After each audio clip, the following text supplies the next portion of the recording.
Halo guys, assalamualaikum, selamat datang kembali di NN Top 11 Channel. Apa kabar semuanya? Semoga teman-teman selalu sehat dimanapun berada. Hari ini saya akan merekomendasikan 4 formasi dengan skema 3 back yang menurut saya bagus jika digunakan musim ini.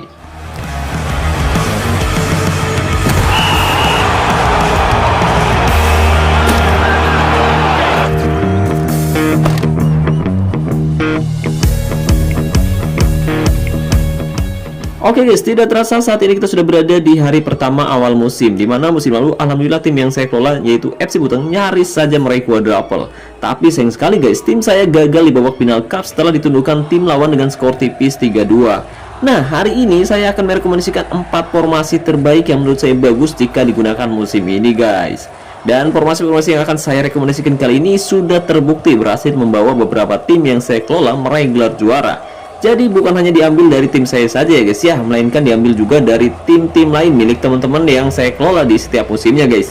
Selain itu ada juga formasi tim lawan yang pernah membuat saya kecewa, yang membuat tim saya gagal juara, yang akan masuk ke dalam daftar 4 formasi terbaik yang mungkin bagus digunakan musim ini. Untuk itu buat teman-teman yang penasaran, pastikan kamu simak baik-baik video ini sampai selesai agar teman-teman tidak gagal paham. Oh ya, dan buat teman-teman khususnya para sultan yang berminat menggunakan jasa saya untuk menangani tim atau melatih pemainnya secara individu, kamu bisa hubungi saya via WhatsApp. Dan selain itu saya rekomendasikan juga buat para sultan, raja minyak, bos mengkreng, dan juragan bawang barangkali mau top up token, sponsor spesial premium, kartu bulanan, dan lain-lain dengan harga yang lebih murah dan yang pasti amanah. Saya rekomendasikan kamu top up di Instagramnya Kiano Store, dan linknya sudah saya sematkan pada deskripsi video ini. Oh ya, tapi sebelum saya membahas lebih jauh, saya mau disclaimer terlebih dahulu bahwa apa yang akan saya bahas di dalam video ini murni pendapat saya pribadi ya guys ya.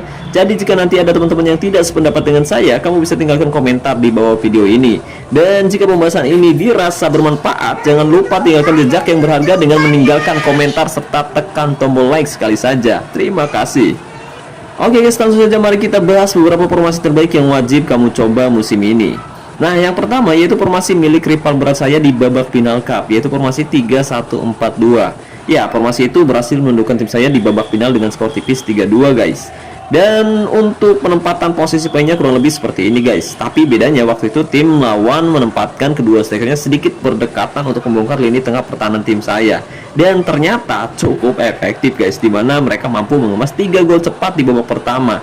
Tapi sayang sekali perubahan taktik yang saya lakukan tidak mampu membalikan keadaan hingga pertandingan pun berakhir untuk menangan tim lawan dengan skor tipis 3-2. Anjay, memang anjir.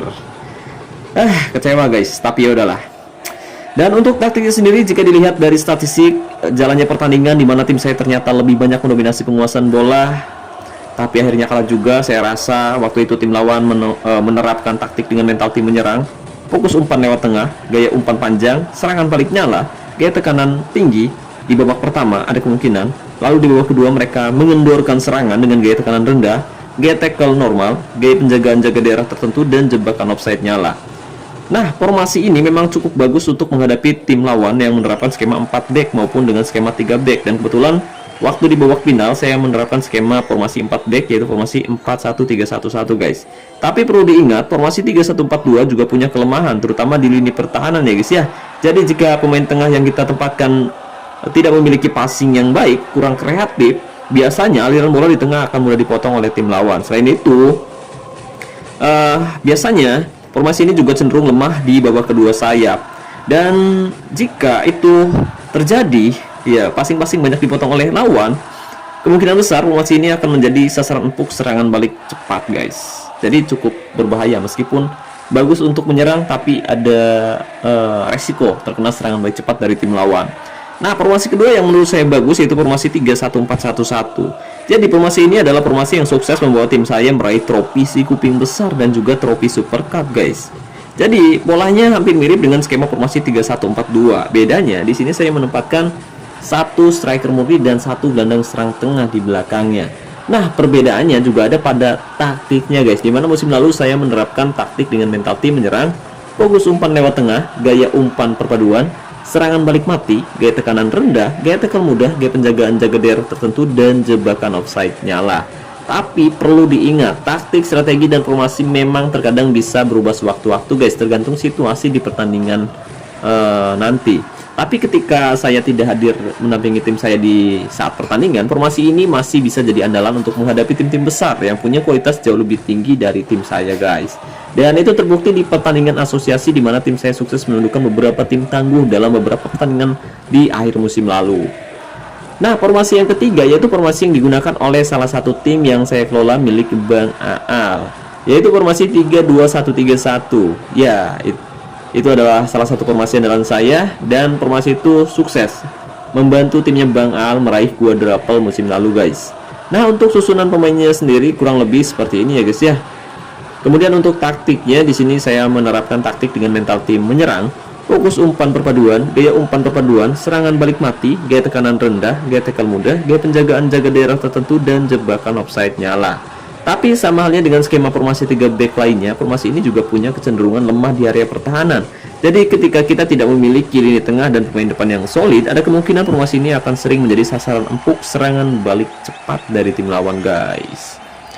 Oke, yang terakhir yaitu formasi yang digunakan oleh tim Sultan Galaxy FC, tim milik Bang Robi, yaitu formasi 3-1-5-1. Ya, formasi ini masih menjadi meta formasi terbaik dalam beberapa musim terakhir, ditemani oleh formasi 3-1-4-1-1 di dalam game Top 11, guys. Jadi musim lalu adalah musim kedua saya menangani timnya Bang Robi setelah di musim sebelumnya hanya bisa meraih double winner, guys. Dan alhamdulillah di musim kedua saya menangani timnya Bang Robi, Galaxy FC sukses meraih quadruple, guys. Tentu ini pencapaian yang sangat sulit. Terlebih musim lalu lawan yang dihadapi oleh timnya Bang Robi juga sangat berat sekali, guys, karena tim lawan juga rata-rata punya kualitas yang gak ada otak. Tapi dengan taktik, strategi, formasi, dan sesi latihan yang tepat, akhirnya Bang Robi dan timnya mampu membawa pulang semua trofi, guys. Mampu meraih quadruple musim lalu. Oke, jadi formasi 3-1-5-1 seperti ini sangat mengandalkan pemain tengah dan pemain depan untuk menguasai jalannya pertandingan ya, guys ya. Selain itu, karena di sini kita hanya menempatkan back dengan kualitas bintang rendah, jadi minimal kita harus punya satu penjaga gawang didikan sendiri untuk menjadi benteng terakhir di lini pertahanan tim kita, guys.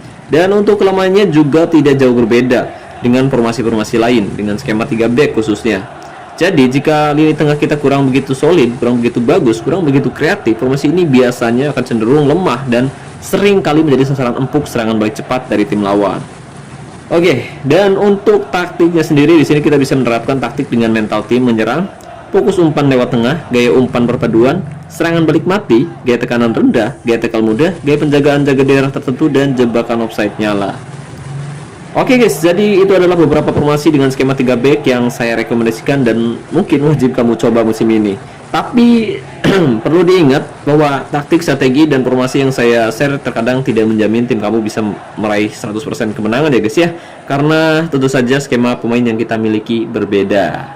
Atau misalkan teman-teman ingin merekomendasikan taktik, strategi, maupun formasi yang menurut teman-teman bagus, kamu juga bisa berbagi pengalaman di kolom komentar video ini. Siapa tahu taktik, strategi, dan informasi yang teman-teman rekomendasikan bisa bermanfaat untuk saya dan juga untuk teman-teman yang kebetulan membacanya. Oke, guys, jadi mungkin itu saja yang bisa saya bahas kali ini. Terima kasih banyak buat teman-teman yang telah menonton video ini sampai selesai. Semoga pembahasannya bermanfaat. Terima kasih juga buat membership N911. Terima kasih buat partnership N911 yaitu Kiano Store. Dan saya ucapkan terima kasih banyak buat teman-teman yang selalu mendukung dan mendoakan saya sejauh ini. Wassalamualaikum warahmatullahi wabarakatuh. Salam olahraga, salam Top 11 Indonesia.